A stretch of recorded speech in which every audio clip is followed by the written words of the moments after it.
In today's video, I'm going to teach you how to build a Gantt chart in Miro. If you're planning a project and want a clear timeline of tasks, owners, and milestones, a Gantt chart is a simple and effective visual to get everyone aligned. We'll walk through getting into your board, opening the template library, finding the right Gantt chart, and placing it on your canvas so you're ready to work. First, log into your Miro account and open the board where you want your Gantt chart to live. This can be any existing board you already use with your team or a fresh space you've just created. Give the board a moment to load fully so the toolbar appears along the left edge. It helps to zoom out a little so you have room to place the template without overlapping other content. If you're collaborating, make sure you have edit access on the board so you can add templates without restrictions. Next, look to the left-hand toolbar and find the Templates button. It's typically represented by a layout or grid-style icon and sits alongside tools like shapes and text. Click it to open the template library panel. If your toolbar is minimized, hover to expand it, then select Templates. The library will slide out, showing featured categories and the search field at the top, which is the fastest way to get exactly what you need. In the search field, type Gantt chart.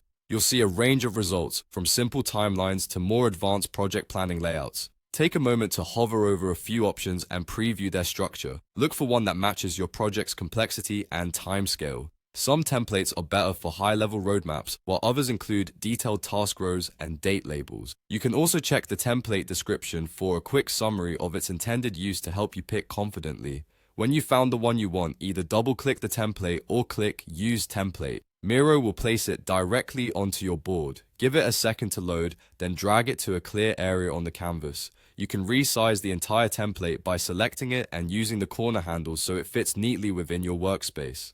That's it, you've added a Gantt chart to your Miro board. From here, you're ready to tailor it to your project's timeline and tasks. Remember, Miro auto-saves your changes, so you don't need to worry about losing your progress. If you're working with others, share the board link so your team can view or edit as needed. Thanks for watching and happy planning.